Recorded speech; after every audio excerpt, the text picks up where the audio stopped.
Мартина Ацковска од Фронтлайн. Какви колкови добитоци ќе претрпи општината и граѓаните на аеродром од оваа одлука? Дали ова е единствена или има и други вакви одлуки? Што ќе преземете вие?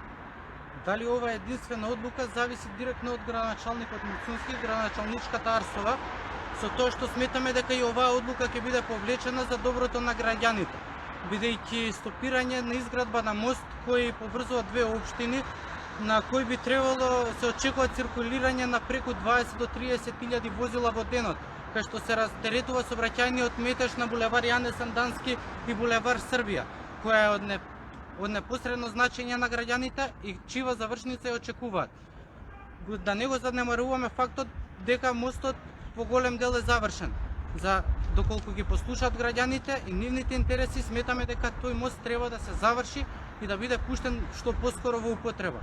Сообраќајниот метеж и проблемите со кои се соочуваат граѓаните на аеродром и околните општини сметаме дека ќе бидат во голем дел решени со изградбата на истиот.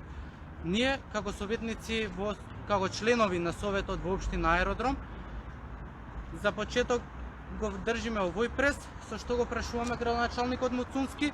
Исто така, на следната седница на Советот на општина Аеродром ќе се постави прашање, ќе се бара директен одговор од градоначалникот. Какви се неговите намери и што тој ќе превземе за решавање на истото. Сметаме дека стопирање на изградбата на мостот не е решение и е непочитување на ставот и желбите на граѓаните. Благодарам.